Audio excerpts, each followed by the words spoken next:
Maintenant, ce que je souhaite voir avec vous, eh bien, c'est le marché.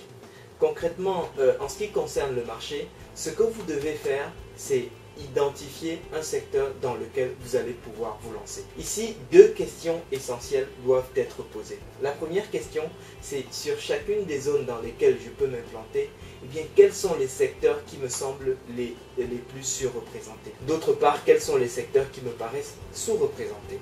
Une fois que vous avez répondu à ces deux questions majeures, eh bien, vous allez pouvoir facilement identifier sur votre secteur quels sont les secteurs d'activité qui sont a priori saturés et ceux qui vous semblent encore ouverts ou porteurs sur la zone sur laquelle vous envisagez de vous implanter. Attention, ne vous induisez pas en erreur. Un secteur d'activité a priori saturé n'est pas nécessairement un secteur d'activité à écarter. De même, un secteur d'activité qui vous semble vierge n'est pas forcément une très bonne opportunité. En fait, l'expérience montre qu'il est très rare de trouver l'idée que vous êtes le seul à avoir qui fonctionne et à laquelle personne d'autre n'a pensé.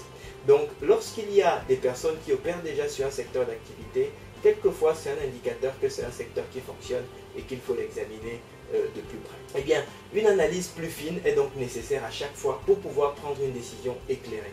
Intéressez-vous à l'économie de votre zone de chalandise, interrogez les CCI, les syndicats professionnels, la PCE qui est l'agence pour la création d'entreprises et qui dispose d'une quantité absolument spectaculaire d'informations sur différents secteurs d'activité et selon votre zone sur les marchés locaux sur lesquels les gens souhaitent s'implanter.